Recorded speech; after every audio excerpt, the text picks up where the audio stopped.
think it's murder. I mean, clearly it's murder.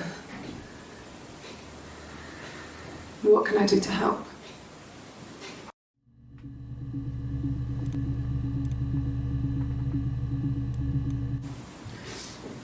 Yeah, that's me. But February, I mean, that was months ago. What's that got to do with Simon's murder?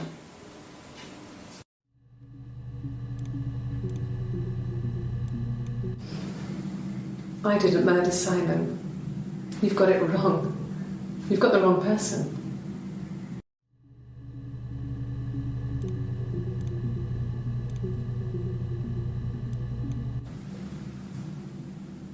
I'd like to speak to a lawyer now. Please. You have no murder weapon. You have nothing. And all these stories we've been telling each other, just that. Stories.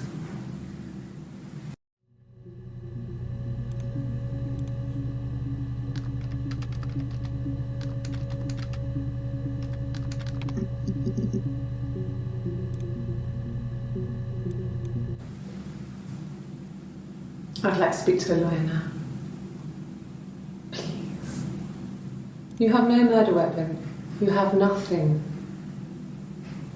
And all these stories we've been telling each other, just that. Stories.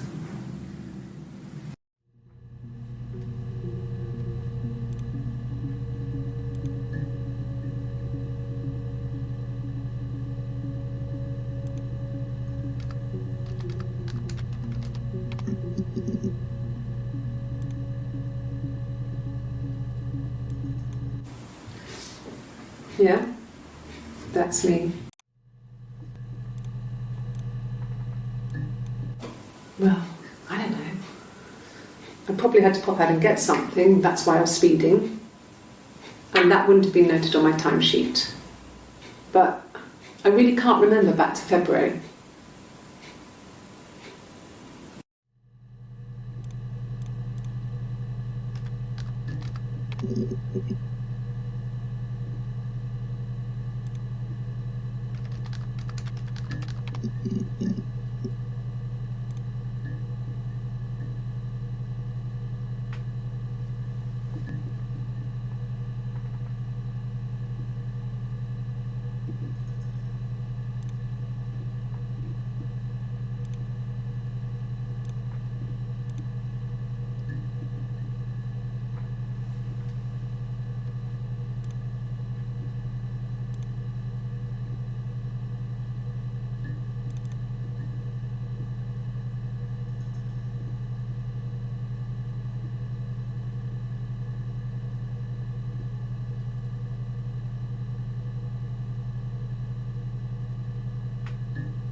Yeah, when I was at school.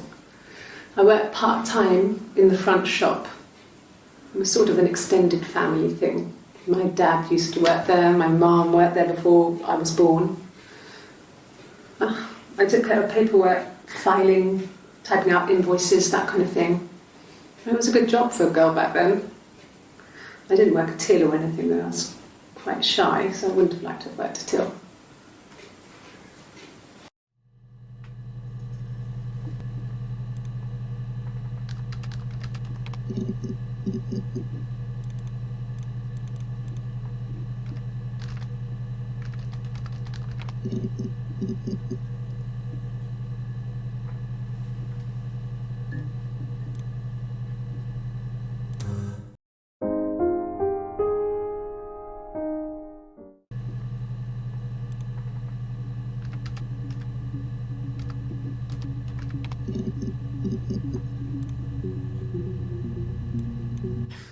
You must be desperate for leads if you're getting hung up over 6-month-old speeding tickets.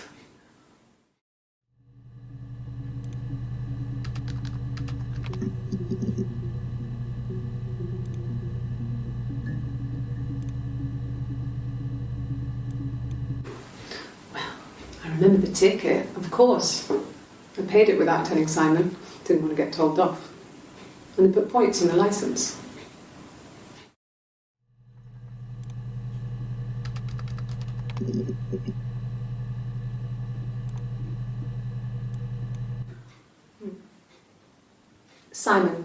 Simon Smith.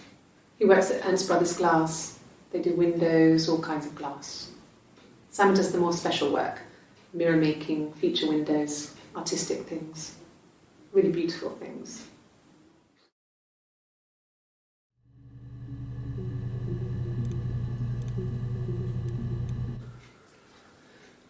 Simon is 6 foot, darkish blonde hair, average build. He's clean shaven. If his beard grows, it goes ginger, so he shaves it. I mean, not that there's anything wrong with ginger hair. I bought a photo. They said a spring photo. This was taken last year on holiday in Rome. It's the best one I have.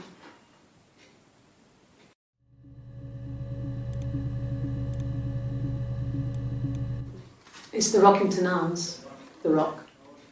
It's run by a nice couple, Peter and Susan. There's some other regulars there that Simon likes to drink with, and the barmaid they're having sometimes, Helen. Peter said Simon had been in and had a few drinks.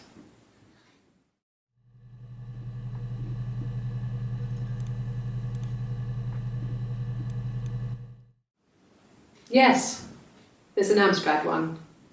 No one uses it for very much. There's a printer so you can write letters on it. Simon sometimes plays games, climb the tower, save the princess, that kind of thing.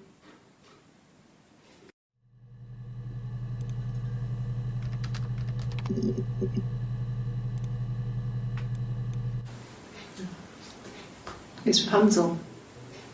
The story starts when she's born. Mother Gothel, a witch, takes Rapunzel from her parents and keeps her locked up in this tower. Rapunzel gets pregnant by the prince, and Mother Gothel is furious, so she cuts off her hair and throws it. Actually, her hair's already short here, so that's already happened. So she throws her into the wilderness, and Rapunzel is reunited with the prince, who's blind, but she kills him with her tears, and so it's a happy ending. Is that too much?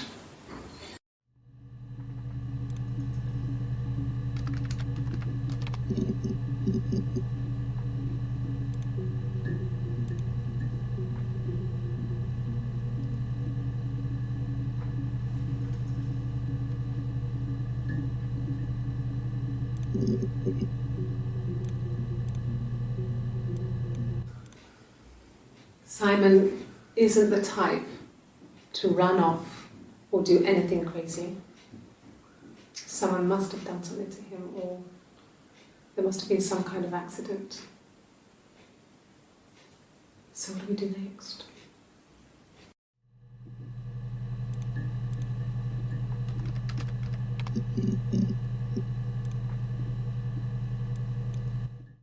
No. I think he spoke to Helen. She said he was upset about her argument, but I'm not sure what else he said. He likes Helen. He likes blondes.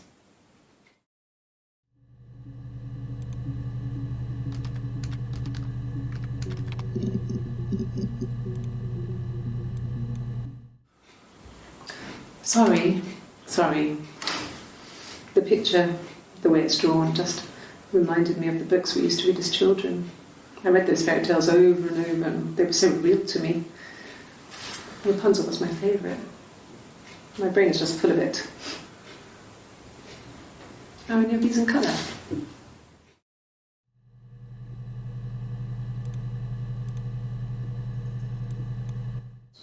Did I pass?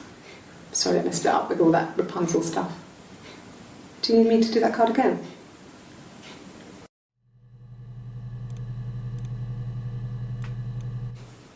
Could the hairs have come from somewhere else? I mean, could they... We have a lot of dolls in the attic. There's a Rapunzel doll with long blonde hair. Could they have come from there?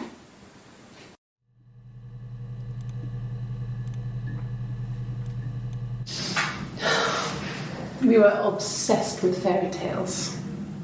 Not just the pretty ones, but the traditional ones. They were dark and real, bizarre and violent. Felt like life.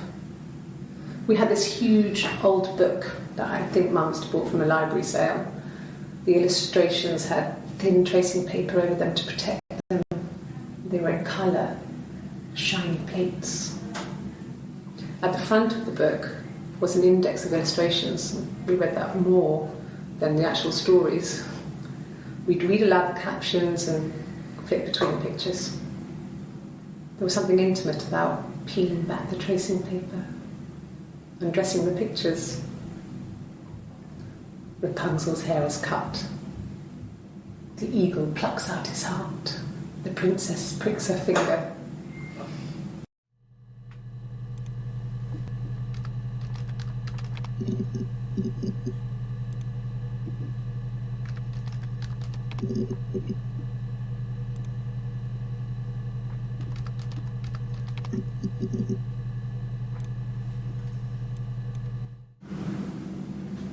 Mother wanted me to grow my hair long, but I kept cutting it myself. I wanted to look like my reflection. She always had short hair when she was little.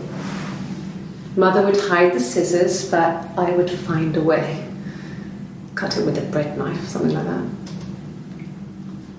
My reflection would always leave her house and go on adventures, but I never could. Mother taught me at home, and I had books and TV. Oh, TV was magical, but it was only on when it wanted to be, so I spent a lot of time reading books.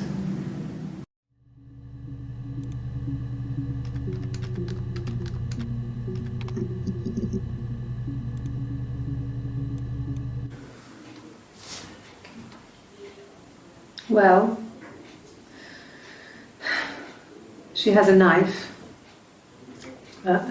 She's been cooking, I guess. She's been cooking him his favourite meal. She's his wife. And he's asleep and she doesn't want to wake him because he's ill. That's why she's sad. Because he's ill and he might die. It's kind of a sad story, so I'm not sure how it ends.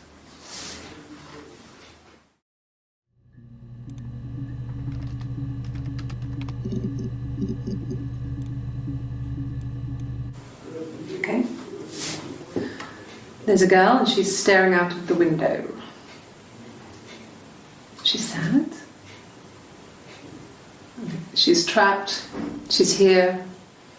She's looking out the window because her mother won't let her out.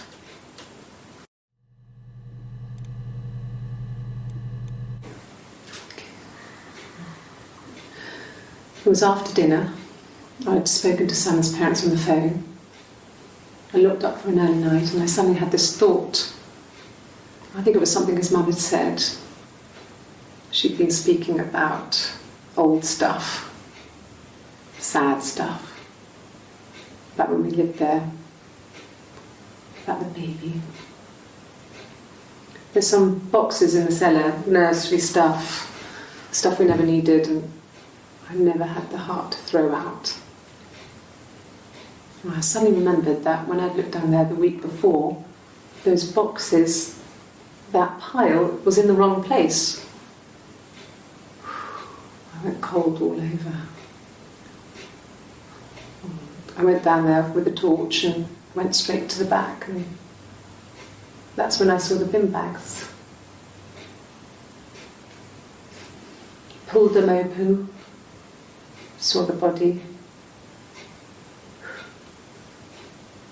I screamed, and that's when I called the police.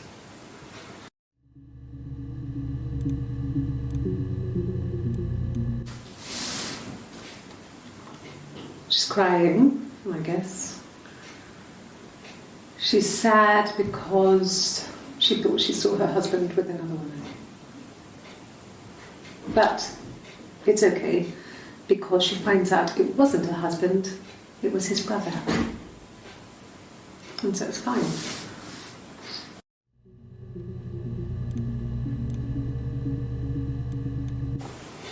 Simon's parents offered to put me up, but I didn't think it would be a good idea. It would be too sad.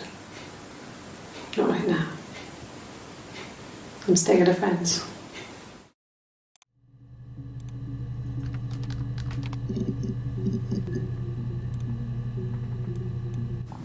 Mum and Dad had never had any reason to notice. They were always busy. If Hannah was eating a lot, they didn't mind.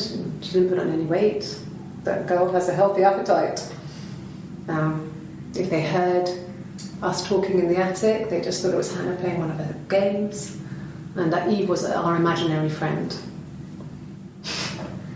Once, she was already up and dressed and ready to go to school, and I snuck down for a piss. Mum saw me in my underwear, she went mad. Get dressed this instant! So I ducked into our bedroom, and seconds later, out came Hannah, dressed and ready. My mum was amazed.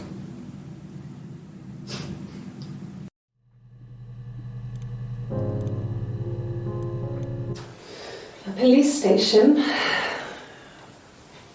Yeah, when I was young. We ran away on my birthday. Bob Dylan was playing in London and we thought we could break into his tour bus and have him take us with him. The taxi driver we paid to drop us off. I mean, we'd saved money, pinched a bit here and there to pay for the fare. He was suspicious because we were so young, so he told the police. So they came and picked us up and took me back to Portsmouth. My mum picked me up from the station. But I blamed everything on my friend Eve, so my parents let me off.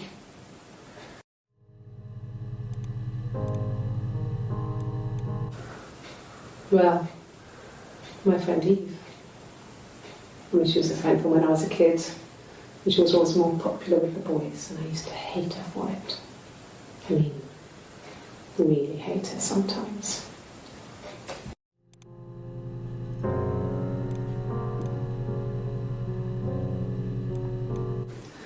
No, he was as shy as me. I asked a friend to ask him out for me. We had our first date at the Odeon in North End. We went to see Risky Business. I had on my one best dress. Simon paid. He bought me a whisper, and I was worried about getting chocolate on my teeth.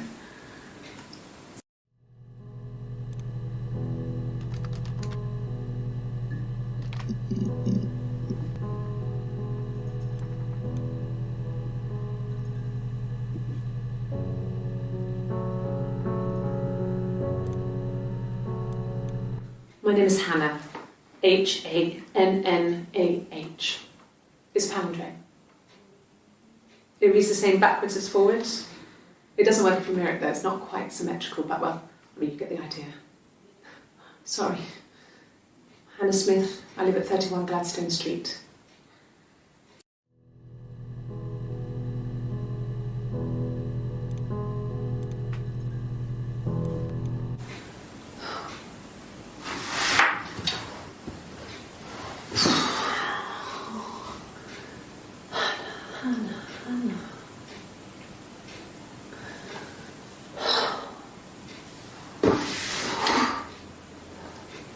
What are you doing talking about Eve?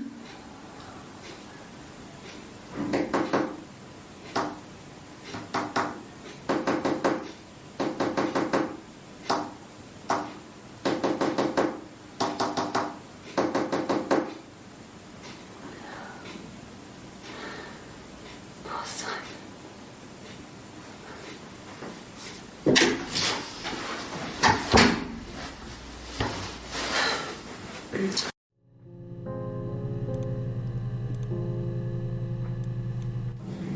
Yes, my name is Hannah Smith. Oh, shit. Sorry.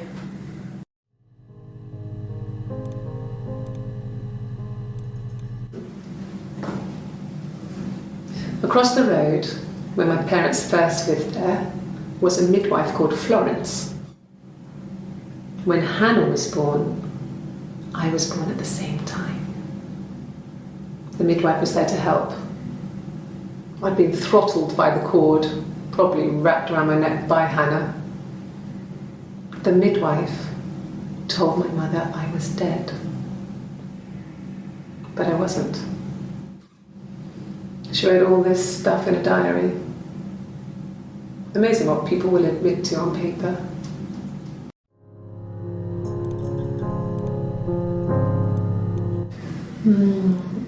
She recognised me from the window. She told me to come inside, and she hid me.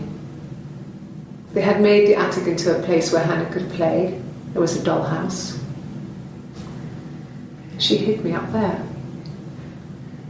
No one else ever went into the attic. It was her place.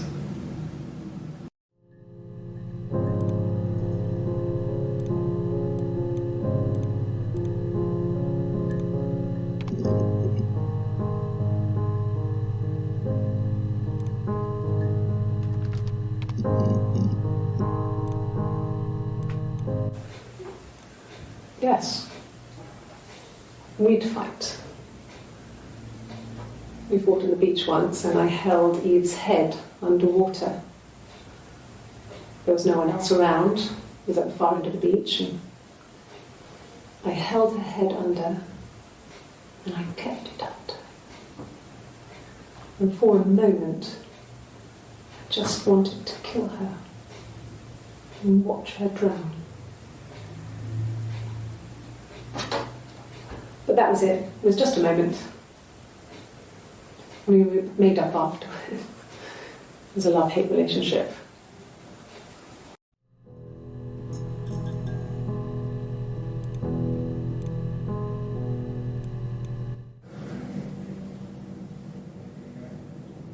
My mother called me Eve.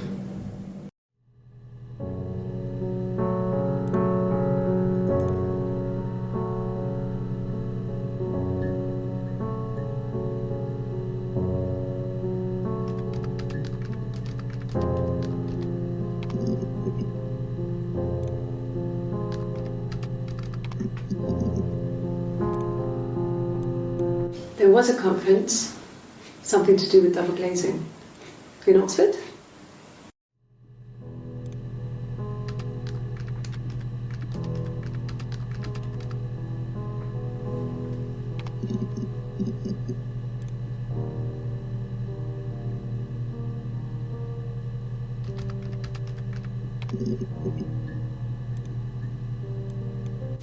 Not really. He would go to the pub. He had his drinking buddies there, but no one ever really came back to the house. Sometimes Eric, his boss, and his wife would come over for dinner, That would be us returning the favour. Diana's a really good cook, into her trendy ingredients. And the last time Simon cooked something off MasterChef, he got the recipe off Ceefax, and I did my Lloyd Grossman bit, commenting from the sidelines. I had to find fennel from the supermarket. Have you ever eaten fennel?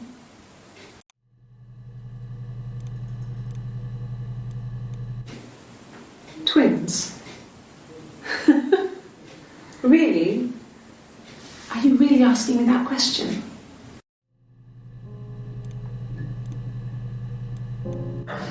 I've never taken a lie detector test before.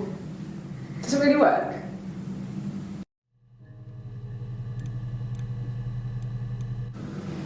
Fairy tales.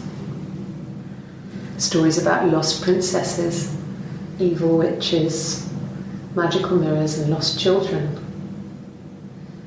So you see, even before I knew the truth, I'd found it in those stories.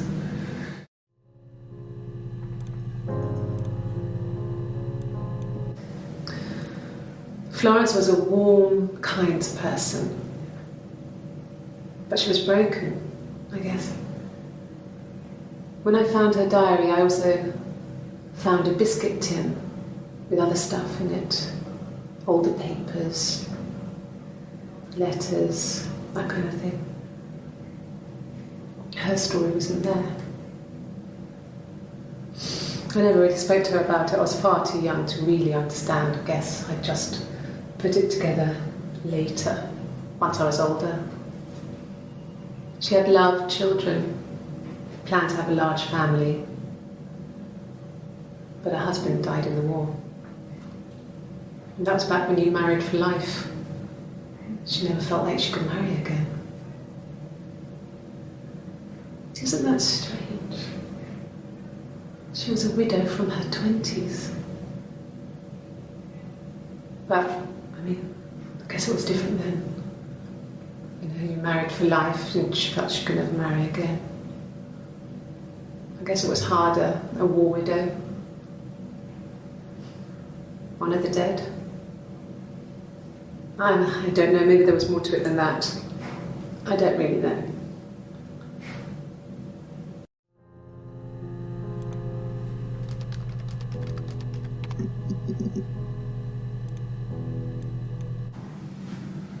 Florence took me home with her. Mother hadn't been expecting twins and had a healthy baby. I guess she was just happy for Florence to clean up.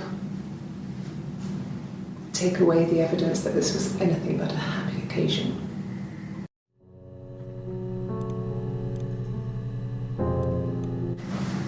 Florence raised me in her home. I never left it. She kept me out of sight. It wasn't odd for people to see a midwife with a baby, carrying in supplies, washing nappies, that sort of thing. I never knew any different. I grew up looking out of my window and seeing her across the road. I thought it was like a reflection in the mirror.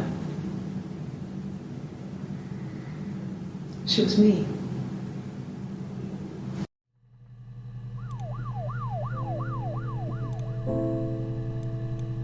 No, it was just me and her.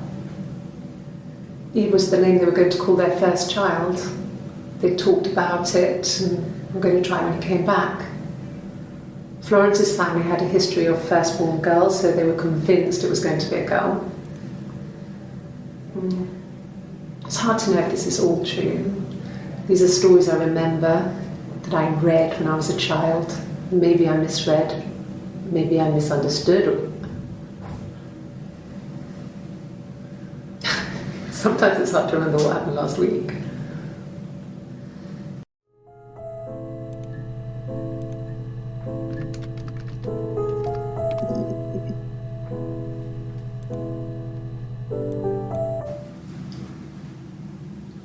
I wanted to see my reflection.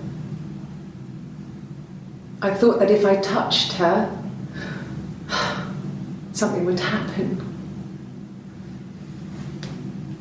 We would become one. One girl. The fairy tale was over, the witch was dead, and I'd be restored to my rightful place.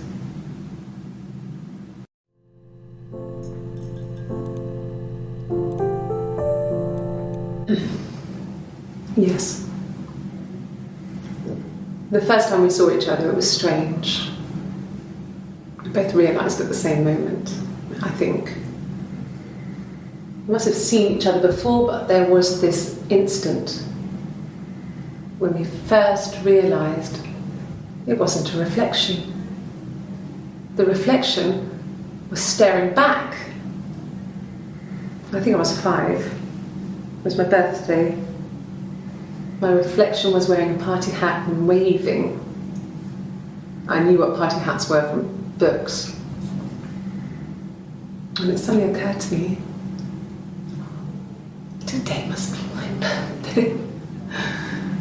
I waved back and we just spent ages waving at each other and copying each other's movements.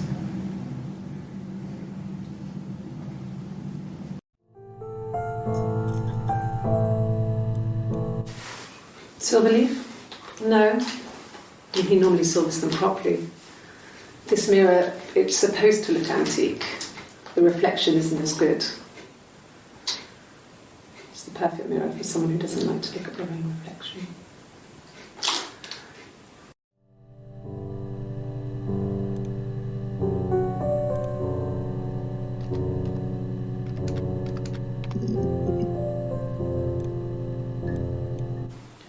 It wasn't the present so much, it was one of those arguments that had been simmering for a while.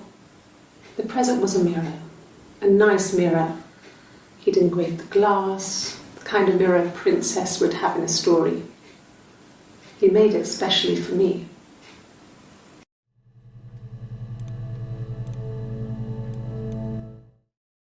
The mirror. I can't remember. I put it somewhere safe.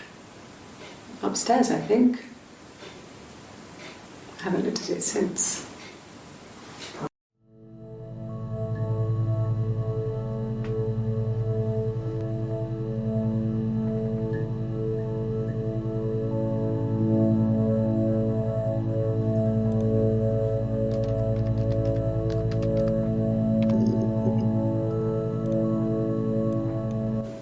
Yeah, we were 17. It was a nice wedding, people said. Simon looked very handsome in the photos. His parents paid for everything, but he's an only child, so it was important to them. It was what they called a shotgun wedding, but if you looked at the photos, you couldn't tell. The dress was beautiful. It looked like Princess Diana's. The train wasn't quite as long, though. There's a great photo of the bridesmaid helping to carry it out of the car.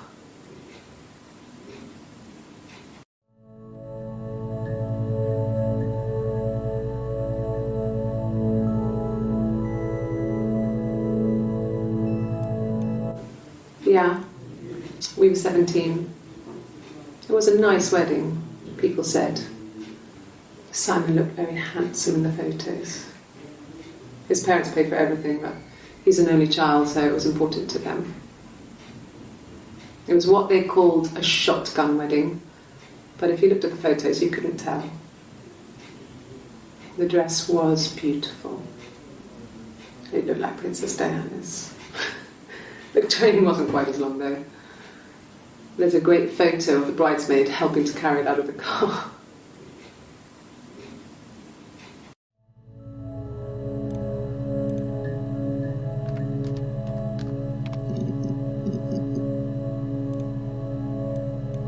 No, not drugs. I mean, he drinks, but never very much. He goes to the pub and has one or two. Sometimes we go together. He drinks wine with food, but no, he doesn't have any kind of drinking problem.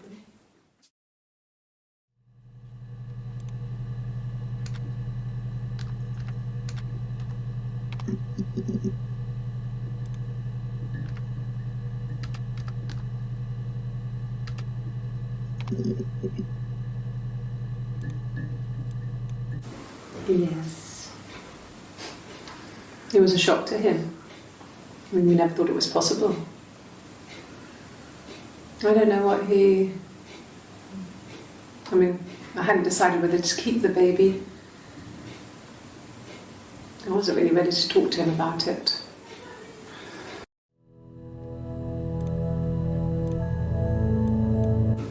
No. I lost the baby. I had a miscarriage at 8 months. We carried on living at Simon's parents until, well, it was only a few months after.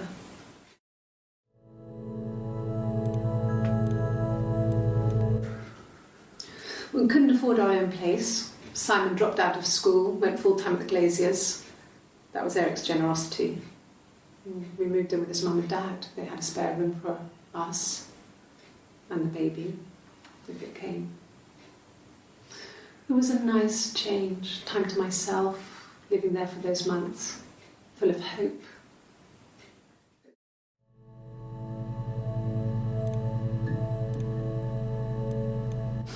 We spent the wedding night in a hotel in Brighton. It would have been too much to do more. We were saving for the baby. It was wonderful to be in a hotel, away from home, just alone together. Since then, we've always tried to get away for our holiday.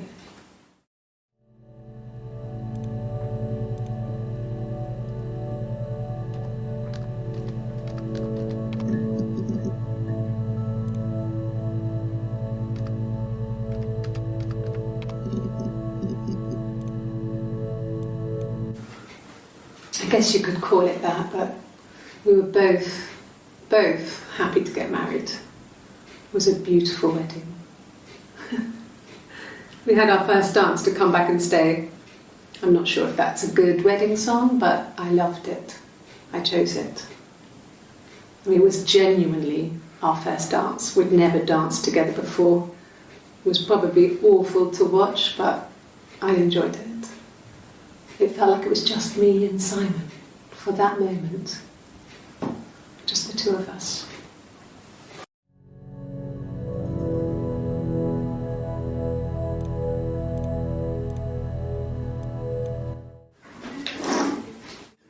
Yeah, that's Simon's watch. It was a gift from Eric. He got it this year. It was a wedding anniversary gift. Steel. It would have been Diane who chose it. She has really nice taste. That time, it must eliminate me. I was in Glasgow then.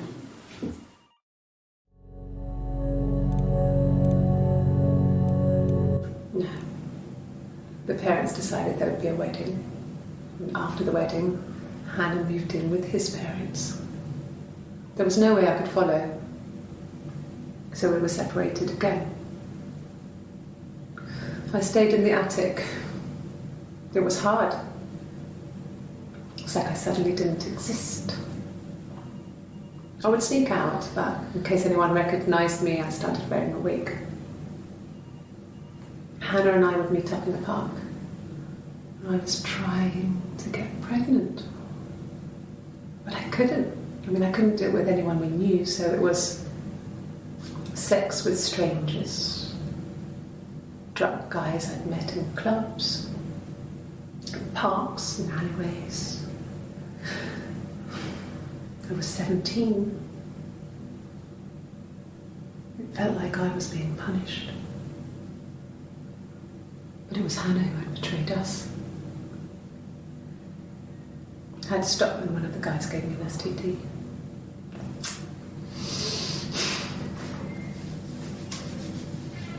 When we met up, it was disturbing. For the first time, my reflection, she didn't look like me. She was fatter, flushed. If anything, I was getting skinnier. I found it hard to look sometimes. We talked about what to do. Was it time to become our own people? I mean, that seemed like the right thing to do, but neither of us wanted it. We agreed that her and Simon would get their own place as soon as possible, and then I could move in. And that was the plan.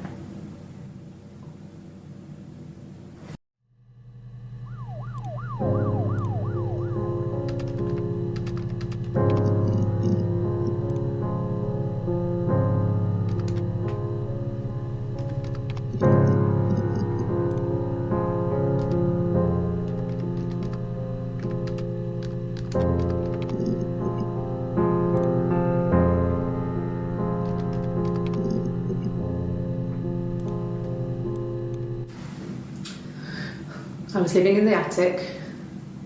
It was a very hard time. I was depressed, was still pretty sick of the STD. And I came down one morning and they were dead. They were in bed and both had been sick. They'd thrown up a lot. And I'd slept through it.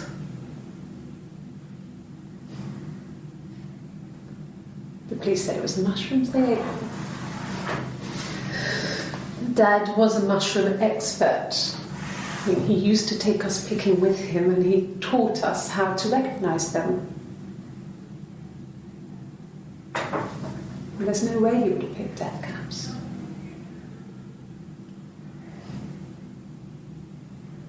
But the police believe that's what happened.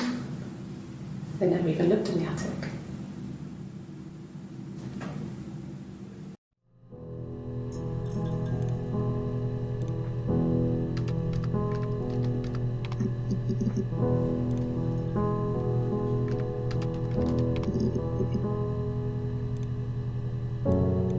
Yes.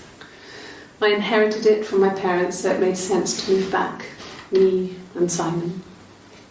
Felt like going back to old ways before the pregnancy. Reminded me of being a girl, a dollhouse in the attic, old things. We didn't sleep in my parents' bedroom for a long time. We decorated it as soon as we moved in, but it was another year before we started sleeping there.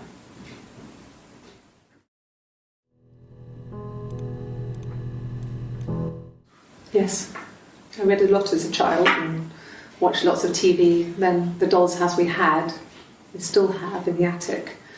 It's kind of a fairy castle. We used to play up there and make up our own stories.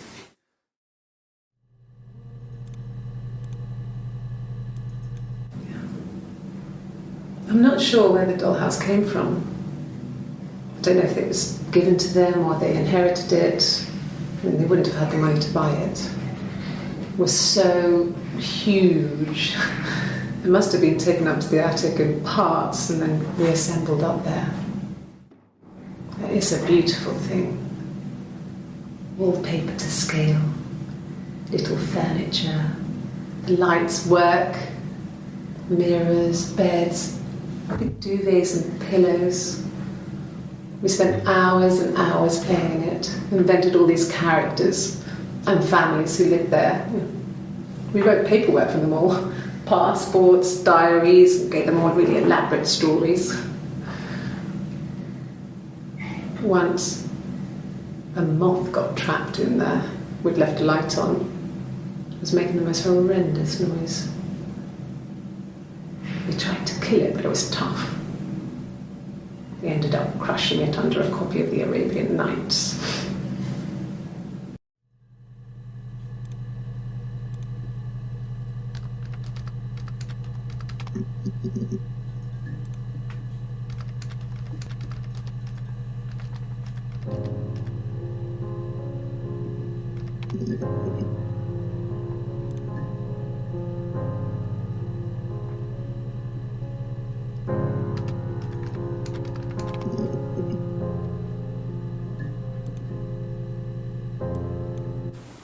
They said it was food poisoning.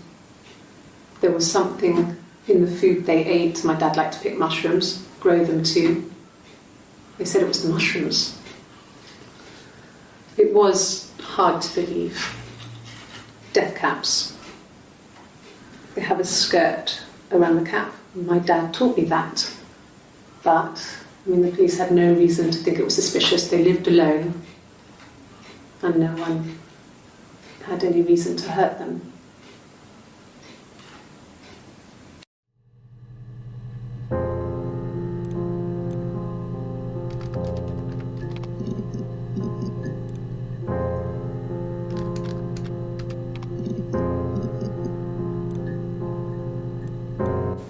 the time they said it was poison, food poisoning, I mean, I felt so guilty. If I'd still been at home, maybe I could have done something. I don't know.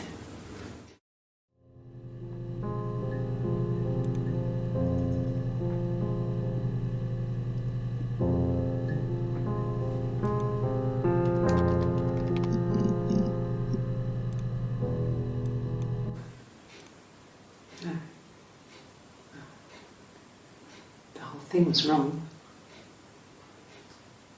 The bags, I think they were from our kitchen, you can probably check that. We never go into the cellar. It's just a place we put things we don't need. Dad used to grow mushrooms there. The bags were taped up. I think it was parcel tape, but I think it was ours.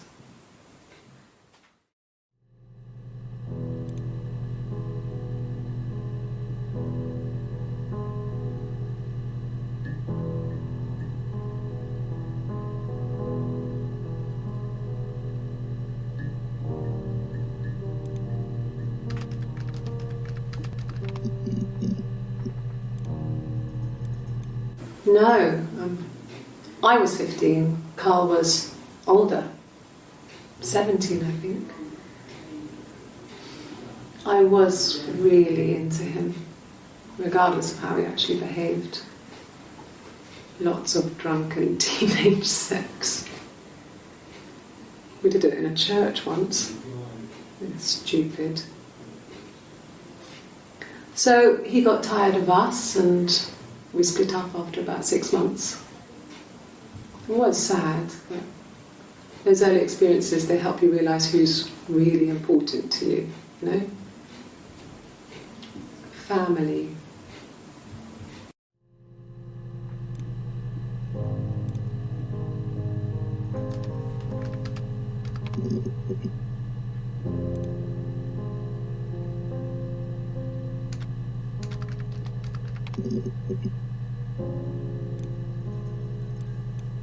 This was about 9.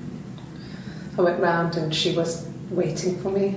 She was furious and so angry, the kind of anger you can only have towards yourself. We screamed at each other, argued, cried, we fought. I hit her back, left a bruise. I had my wig on from performing, she tore it off. Eventually we grew tired of fighting and I left.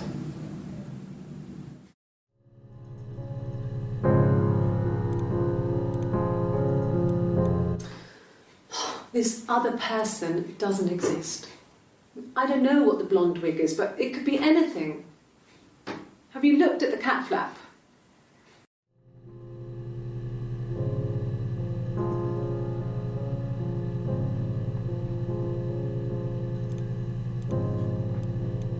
No, I've never worn a wig. What kind of wig?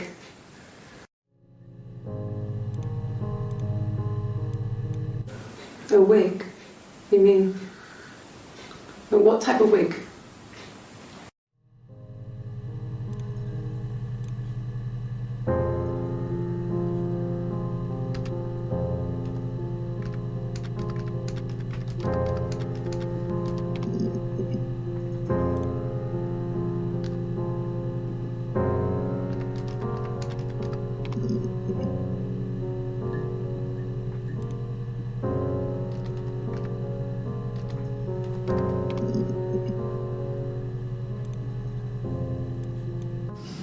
Differences? She's a better driver than me. She passed the test for us. I tried to take it and nearly crashed the car. Learned that you can't rely on confidence to get you through everything. She is the shy one. She was especially shy around boys. If Hannah liked a boy, I would have to pursue him. It was that way with Carl. Hannah met him first. She had such a crush. I let him take my virginity after a night that his band had played at. It got difficult. When I was with Carl, we would have sex, but Hannah couldn't let him see she was a virgin. She had lots of excuses. After a while, we decided that I should take Hannah's virginity. It's not that different to a bruise, pulling a tooth, a graze. We used a hairbrush. After that, we took it in turns, though. I was always the one who seduced the boys. Until Simon.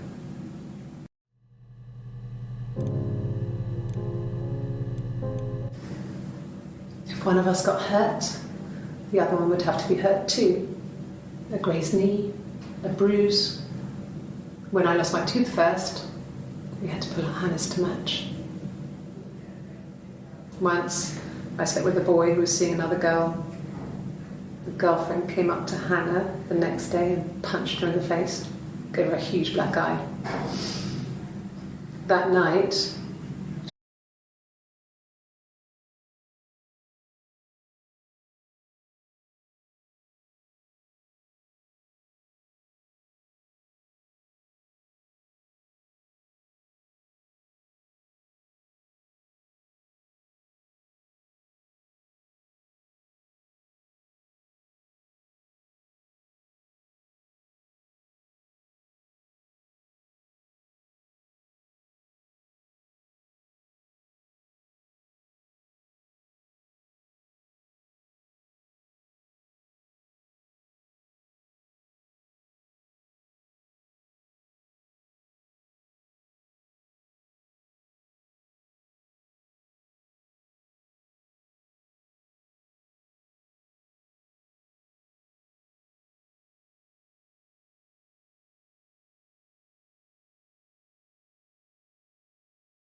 and we could send them to each other.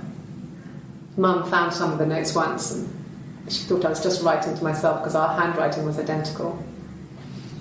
And we had our own words for things, so she didn't quite understand them anyway.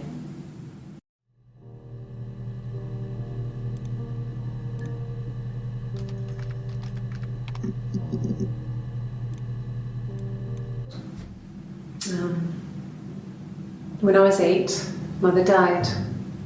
She slipped down the stairs. It was an accident. I had read a diary at that point and I knew she wasn't my real mother. So I burned the diary that day and I left. Walked out and across the street.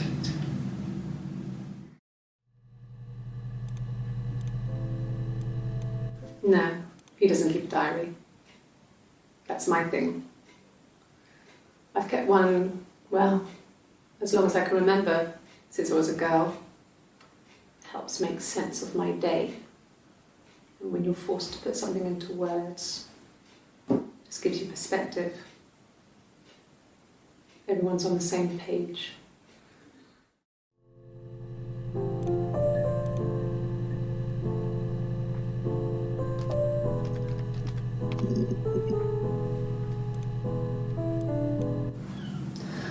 Hannah was so smitten with Simon. She started getting jealous, didn't want to share. Even the first date, we went to see Tom Cruise at the Old Odeon. We both went, kept changing places in the toilet. We only had the one best dress, so we had to keep swapping clothes. Must have thought we had terrible bladder problems. The next date, it was my turn. At the end, I let him kiss me, but that was it. We didn't want another card on our hands, and the Ouija board had said to hold back. After that, it was Hannah's turn, and she slept with him. Broke the rules.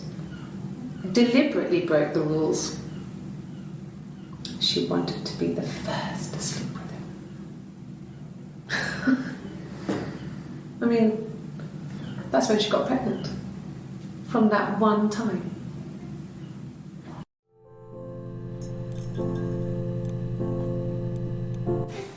Family.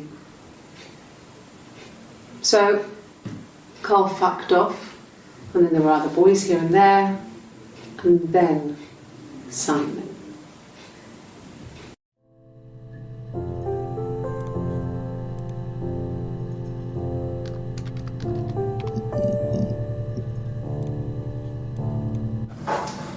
When beautiful people died, we always felt like it was a sign. You remember Princess Grace? Grace Kelly? She died in a car crash the year before we met Simon.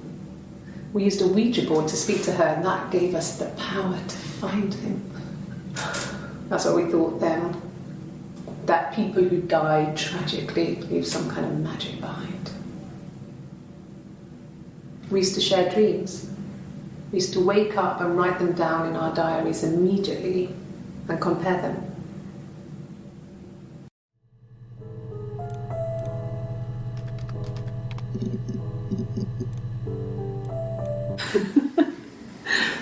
Was he my first? No need to be so coy. No, he wasn't my first. That would have been Carl. He was a local boy in a band. He was a bit of a shit. But he was sexy. We were 15.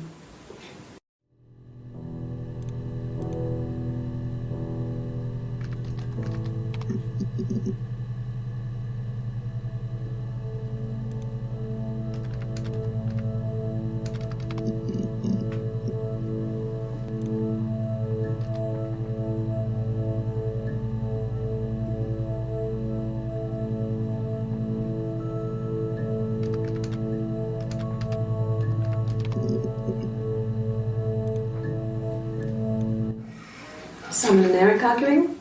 No, I can't imagine they'd be arguing. And they get on so well. Unless it was something to do with work. Maybe Simon was being too much of a perfectionist. But I don't know. You should ask Diane.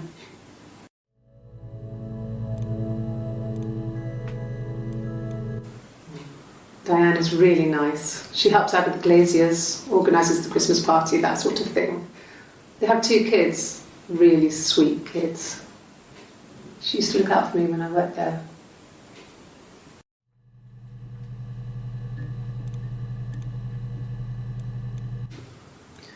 Eric was like an uncle to him. They were pretty close. They spend a lot of time with each other, especially when they have to go to conferences. Have you met his wife, Diane?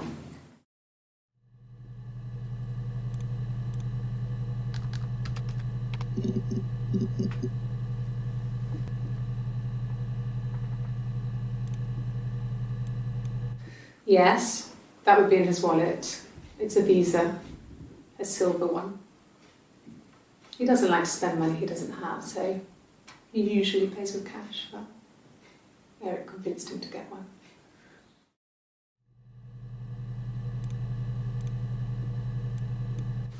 Yes, there's a car that we share, a Cavalier, and a van he uses for work. It's owned by Eric, but we look after it. Both of them are there now, parked in the street. I'm not sure about the keys for the van. I can look for you when I get back.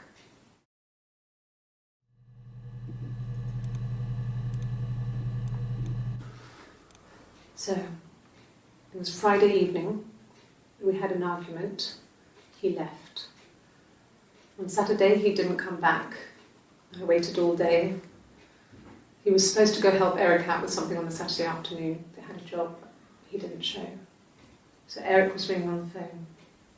I checked at The Rock, that's our local. They said they'd seen him on the Friday night, but not since. He still wasn't back this morning. It just isn't like him at all. Still not back by dinner time. It's getting dark again. So I decided to come and see you. His parents haven't heard anything either.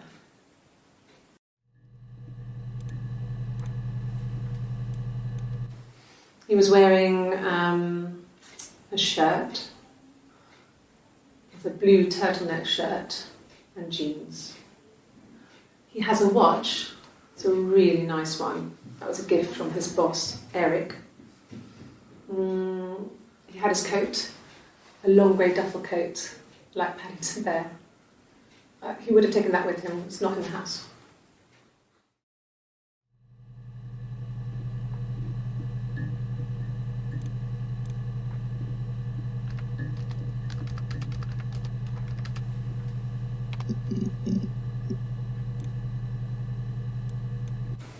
From when I woke up. Okay. I woke up. Simon was already up and he made me birthday breakfast of Eggs Benedict. We both had to go to work, so we saved presents till later. I got to work, had some birthday cake, children sang me happy birthday. Then I came home. The birthday meal was a takeaway, and Simon gave me his present, which I didn't mind. And after that, we talked about the baby.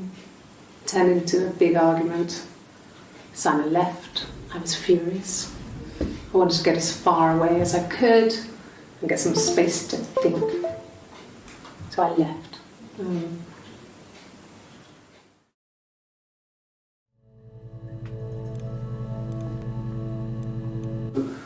No. Well, yes. He found out on my birthday. I told him I was pregnant.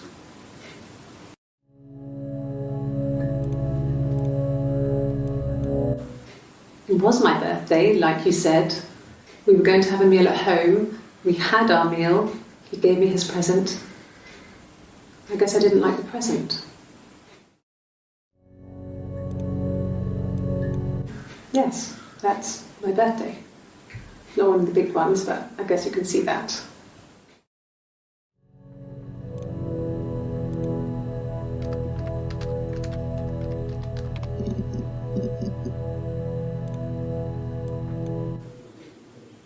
When I arrived in Glasgow, I was exhausted. The streets were empty. I was driving badly. And I hit a taxi. Not a big crash, just paintwork. The guy was so pissed off because I didn't have a driving licence on me. But when I told him I was pregnant, he made sure I got to the hospital so they could check me out. It was fine.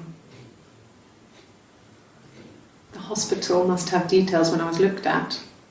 There's a scratch on the car.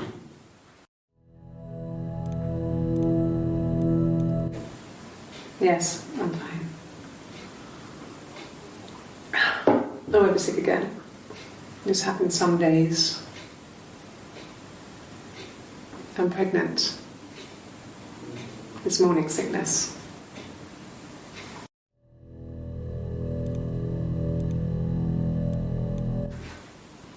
I got pregnant. Both our parents had a big powwow. We weren't even in the room. And they decided we should get married.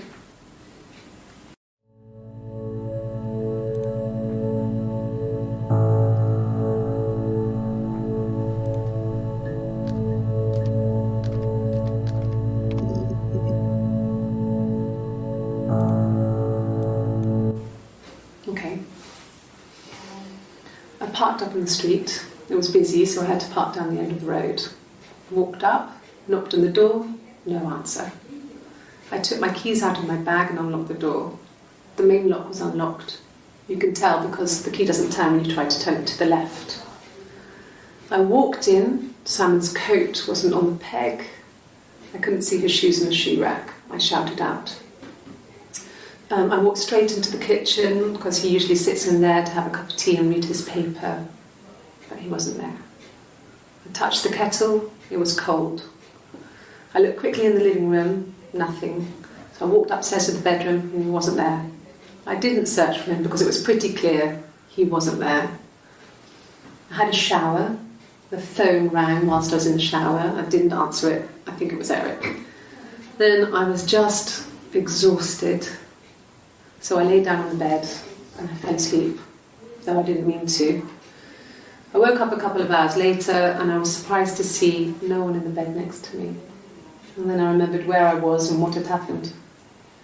That's when Eric called again. This time I spoke to him. Then I called Doug and Eleanor. And then I decided to come and see you. That enough?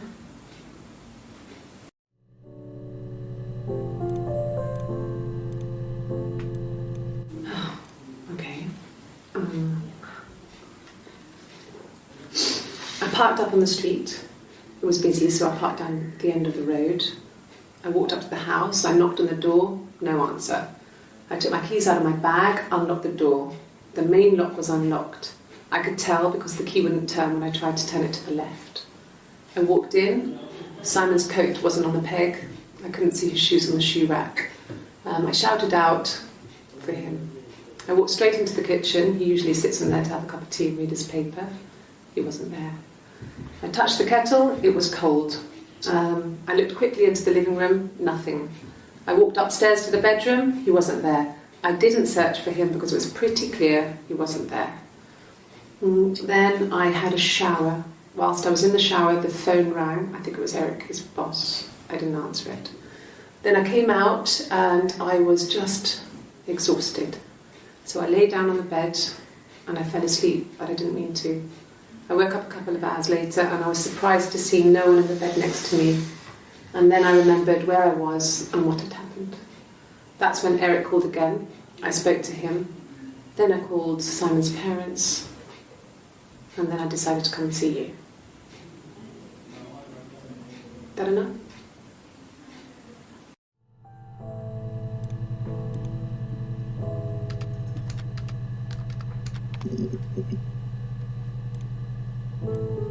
Yes. I speak with Eleanor at least once a day. Not that there's anything much to say. It's more just...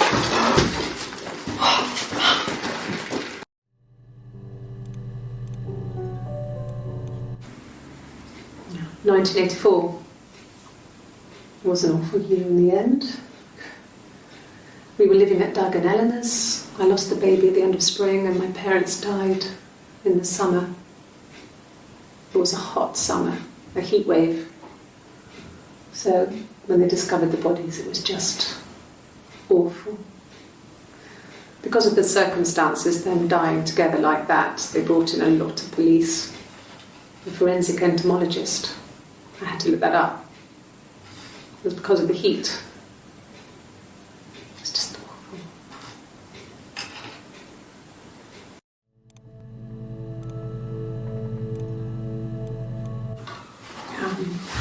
I hoover, I dust every week. Maybe less. I once asked Eleanor how often I should dust and she said, if people ask, tell them you do it once a week.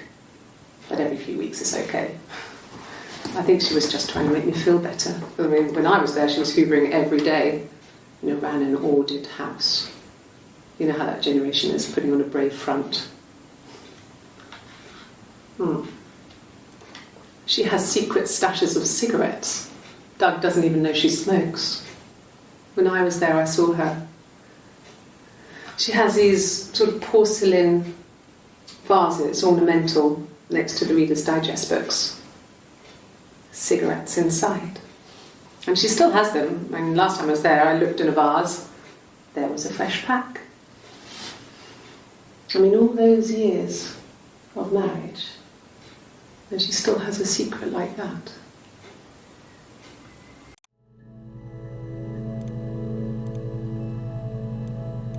Yeah. I've been round to Doug and Eleanor's and they're very worried. I feel sorry for them.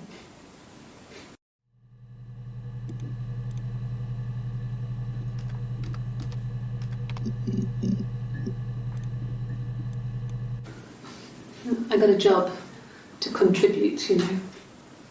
Doug knew someone and I got a job as a dinner lady at the primary school. They said it didn't matter if I could cook or not, just don't poison the kids. So you see, it's always been complicated between me and Simon. It's never just been the two of us, there's always been pressure.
I mean, I guess the Rock. We've spoken to everyone there. Someone must have seen where he went. I don't know. So many things could have gone wrong.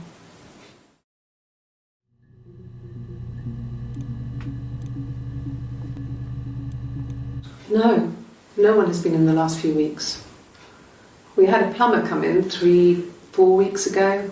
Someone sang with you from the Rock.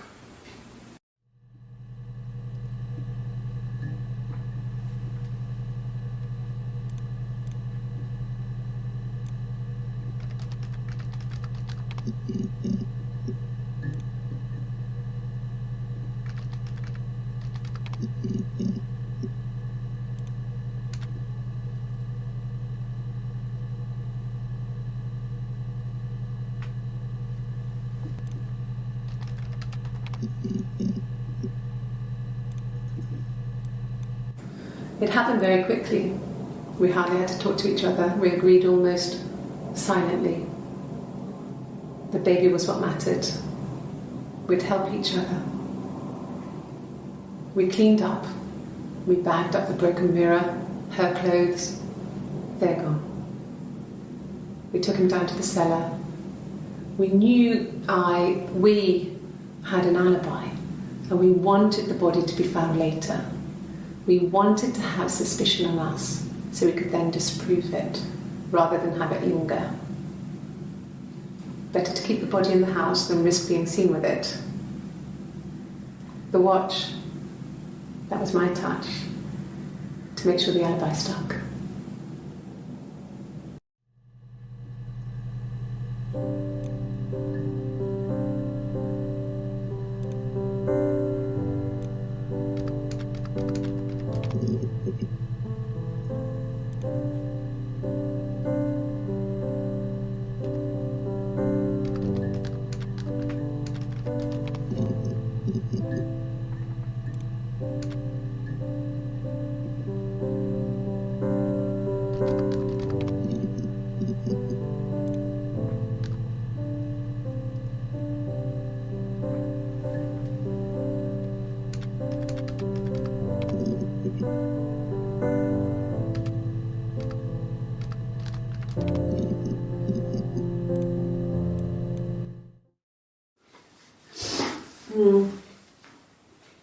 I left the next day, Saturday. I slept for a few hours in the car. When I woke up, I came straight back. Simon wasn't returning my calls and I wanted to try and make up. I got back to the house and Simon wasn't there. And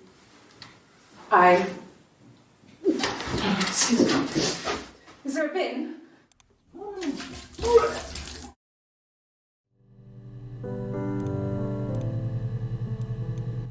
It was late, early Saturday morning.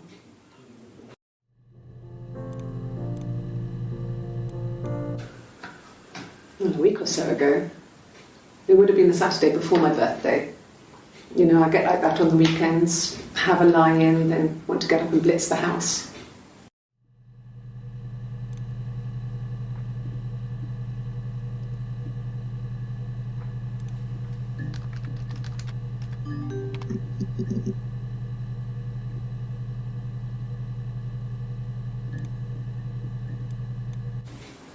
I haven't been into work. I guess I've just been waiting to hear from you, hear from my husband.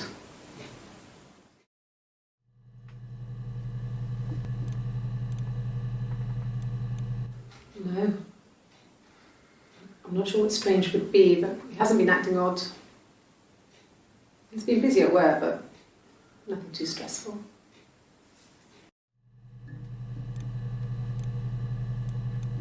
A mobile phone?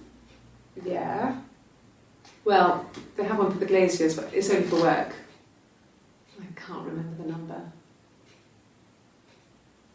Oh, it's in the kitchen. I saw it plugged into its charging cradle.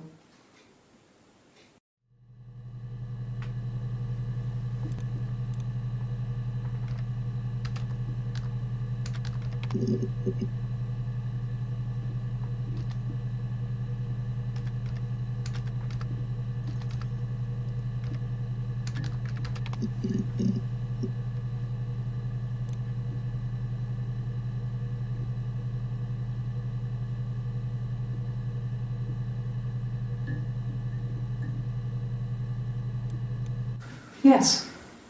I got to Glasgow, I was exhausted, so I pulled over and slept in the car.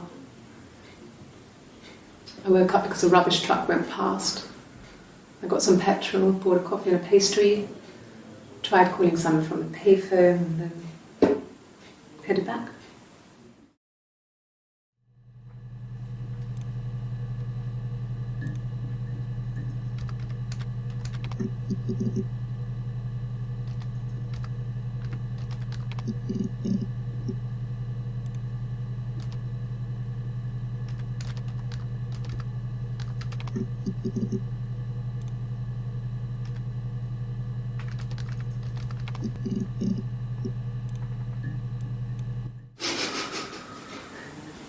Are you out of your mind?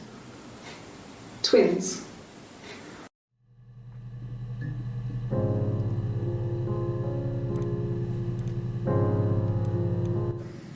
There were always princes and princesses.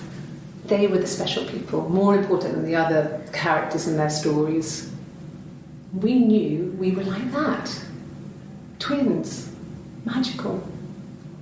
We were the princesses. We had a poster of Princess Diana from the newspaper up in our attic. Had a pride of place. And underneath we used to put all our special things.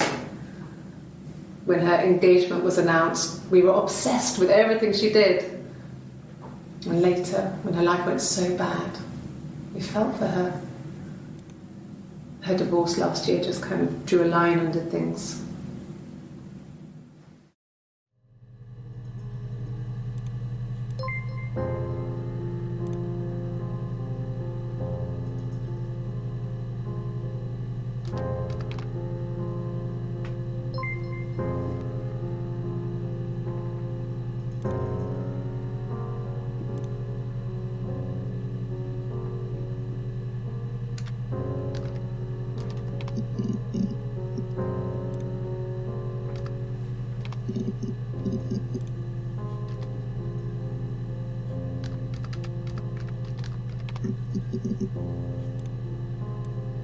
Yes.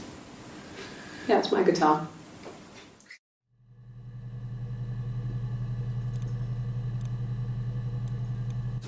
No. No, Simon didn't play guitar. He wasn't very musical. He liked to listen, but he was tone deaf.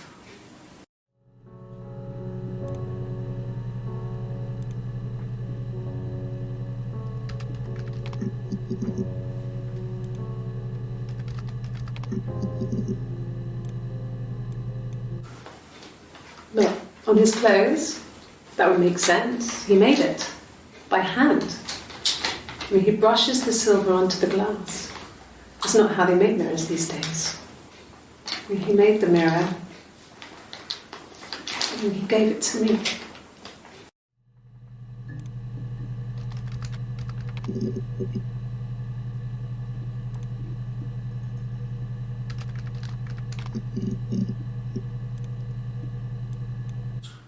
He has a wallet, a huge, silly thing, leather, real leather, I think. He packs it full of stuff, business cards, receipts, lottery tickets. He always carries it in his back pocket. I think that's why he's got a bad back. You know. He sets the discs. I haven't seen it, so he must have it on him. He always takes it out of his back pocket before, when he comes in, if he's in the house.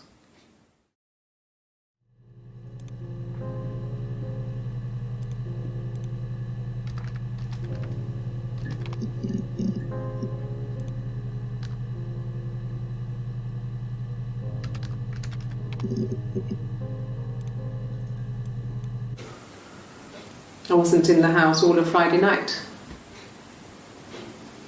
After the argument, after Simon left, I left too. I was upset and I wanted to get away. So I took the car.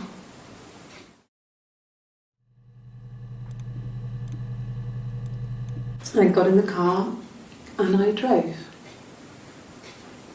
And just kept driving north. Just kept going, just wanted to get as far away as I could. When I finally stopped, I was all the way up in Glasgow.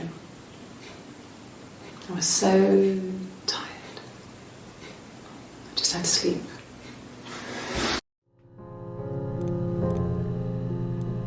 Yeah, I pulled over and slept in the car. This was just by the side of the road. I was exhausted.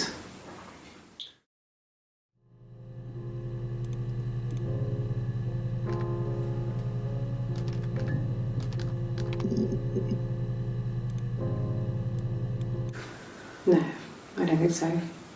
Glasgow was deserted that early in the morning.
My sister is gone.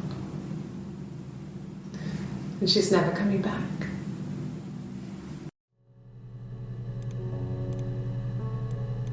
She sent him out the house, kicked him out, called me up, crying, and I went round. I guess I had a feeling I could hear something was wrong in her voice, but I wasn't sure what it was. She called me sister on the phone. She never calls me that.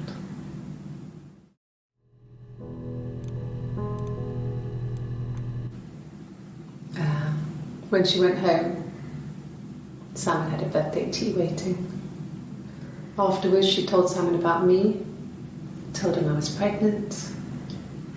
She wanted me to move in with them, this sister he didn't know she had. She knew that instant. The look on his face. She knew.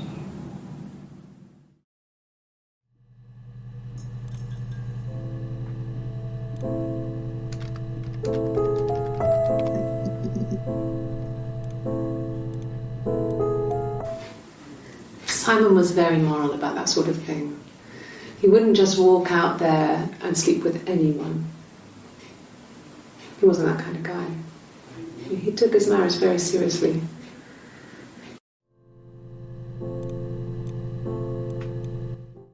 After the kiss, the next time, he took me back to the house, to our parents' house, to their house.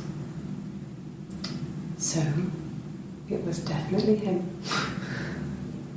I sometimes think he wanted to get caught to prove to himself that we were different people. He told me about his marriage, told me how his wife was completely different to me. I almost burst out laughing.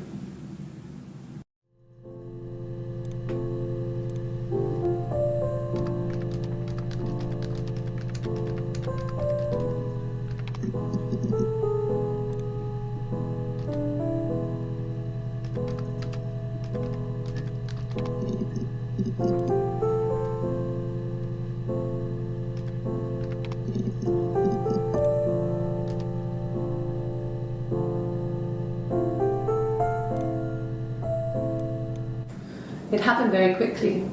We hardly had to talk to each other. We agreed almost silently. The baby was what mattered. We'd help each other. We cleaned up. We bagged up the broken mirror, her clothes, they're gone. We took him down to the cellar. We had an alibi, and we wanted the body to be found later. We wanted to have suspicion on us so we could then disprove it rather than have it linger. Better to keep the body in the house than risk being seen with it. The watch, that was my touch to make sure the alibi stuck.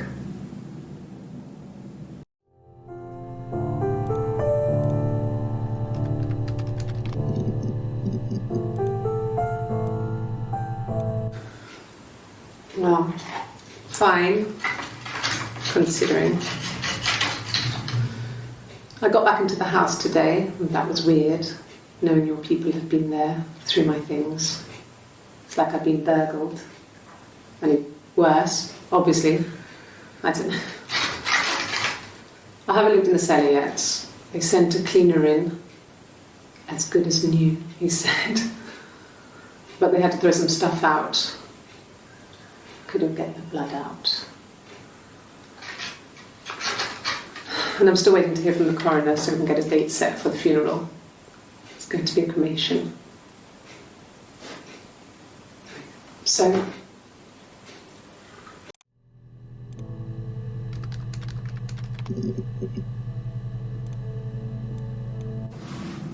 yes, it was a cremation for the best. We both wore black and had veils, so it was easy. And after the funeral, everyone came back to the house. Hannah served up sandwiches. And I stayed.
Yes. No lawyer. What are you going to arrest me for?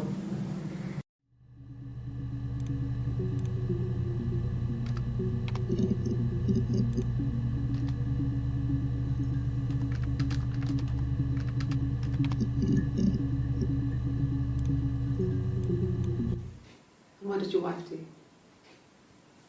She didn't kill you. You think I killed Simon because he was having an affair? Well, I didn't kill him. I wasn't even there. I was in Glasgow worrying about whether my baby was still growing inside me. I mean, why would I kill Simon? I loved him.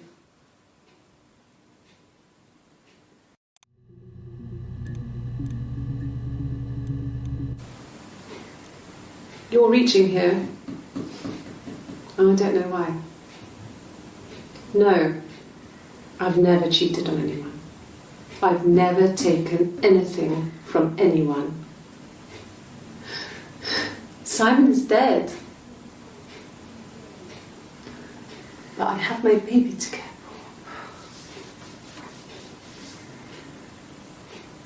for. Why are you trying to make me sad? Why are you so obsessed with sex and affairs? You cheated on your wife. Is this your thing?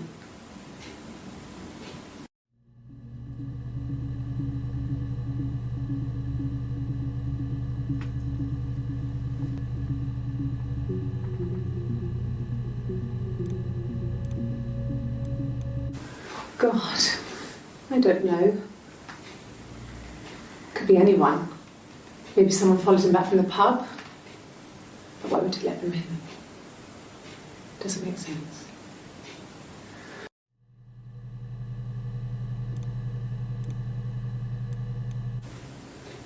I mean, I don't know. Something must have happened to him on his way home. He could be hurt. I mean, why hasn't he phoned?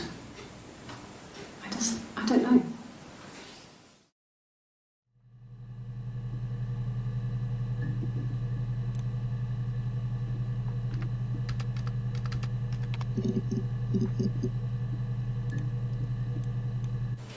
Then my parents died. It was the worst year of my life. A miscarriage and then my parents.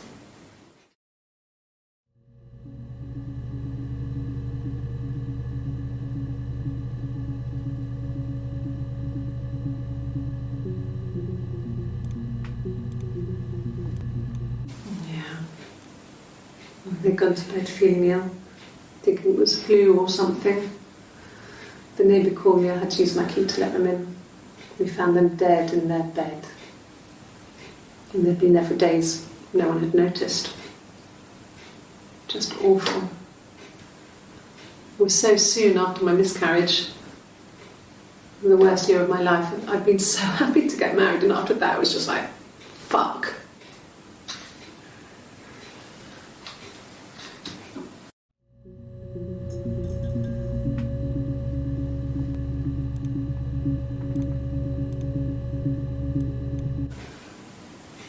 Yeah. I mean, I was infertile. Thought I was. They told me I was infertile after the miscarriage because of complications.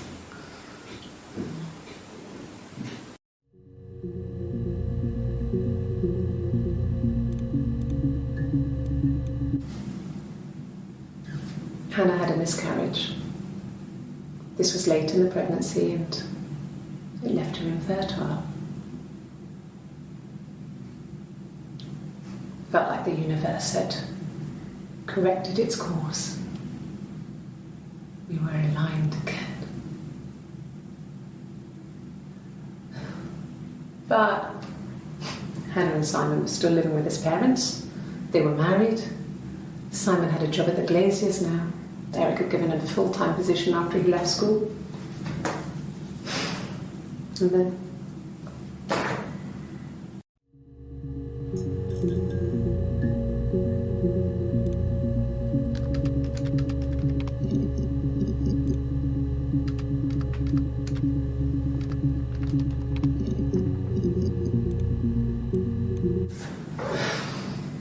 I think it was that time, the first time at the house, in his bed, that I got pregnant. Amazing, right? This fucking magic sperm. And they say lightning doesn't strike twice. I didn't tell him. I missed 3 periods. I had pretty irregular periods anyway, but 3. I had always thought we were infertile. Both of us. I didn't tell him. Just waited. Hannah and I were meeting for our birthday, and I told her because I thought she would be happy for us both. I think she was.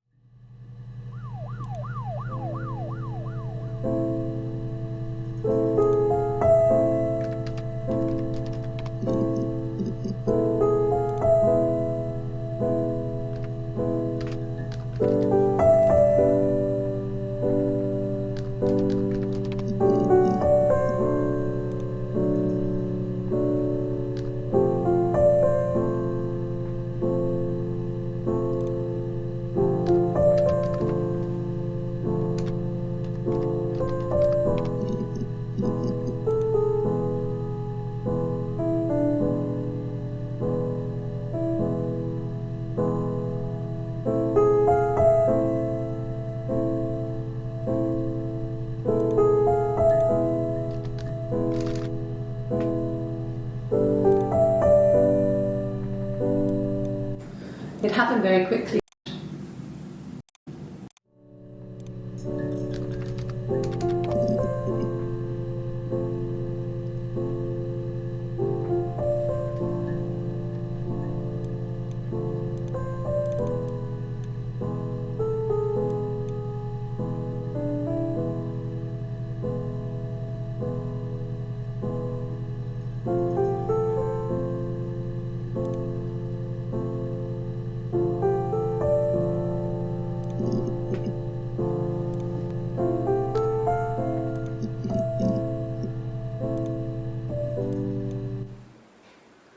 Black coffee, thanks. No sugar. I'm sweet enough as it is.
It was supposed to be a secret.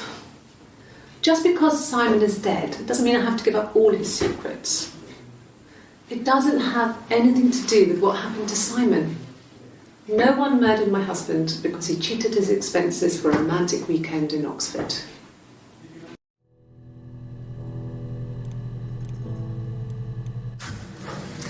When we weren't together, we'd send secret messages by tapping out a code that we'd learned from a book, the knock code. Something prisoners of war would use. We'd tap them out on radiator pipes or the attic floor.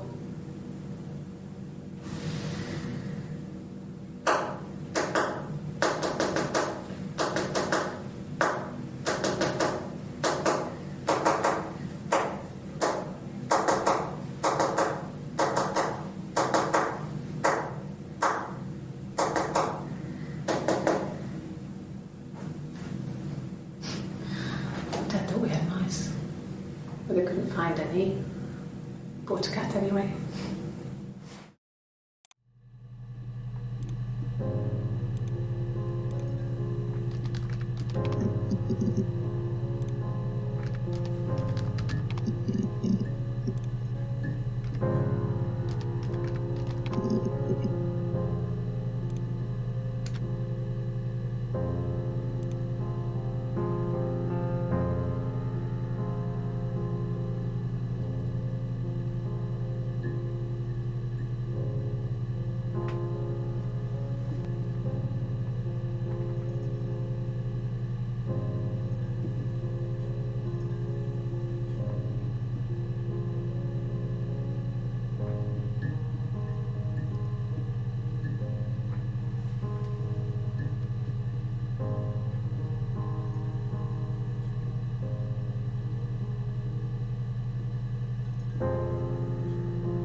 When we went together, floor.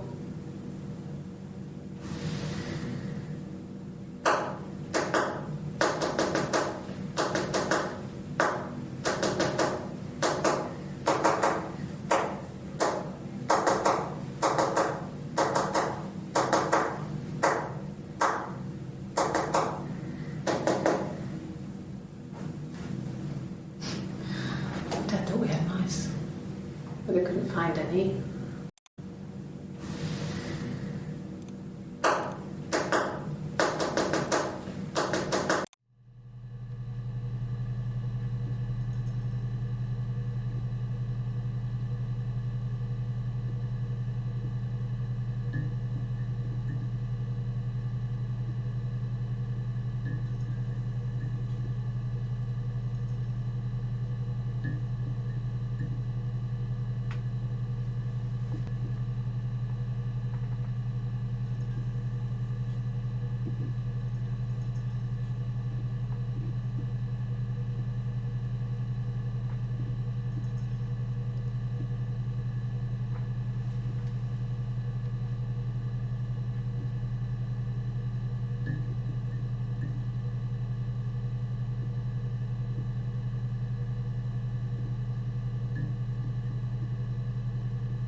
Okay, she's being chased.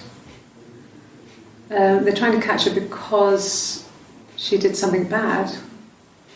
I guess she broke the rules.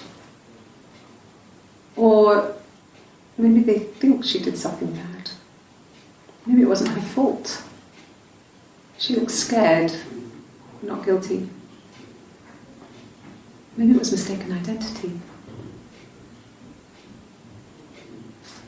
Did they catch her there? I don't know.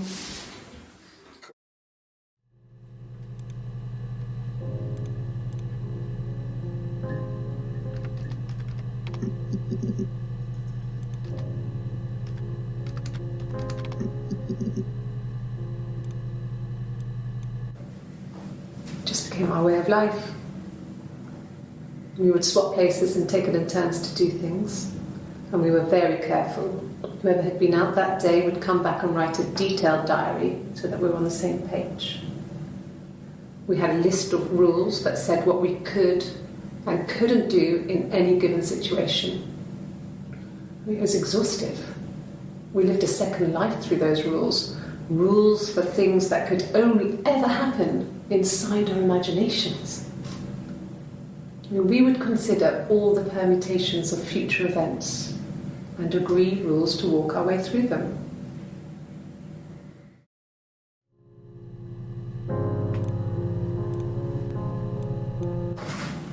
It lasted about 6 months. I tried to carry on, but everything was different. Hannah insisted I not pretend to be her around Simon, let alone sleep with him. We didn't share him like the others. The rules had changed. Me living in the attic had become weird in a way it hadn't been before.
That would help. Will you phone the house to let me know when you want to come round? Then I can make sure that I'm there.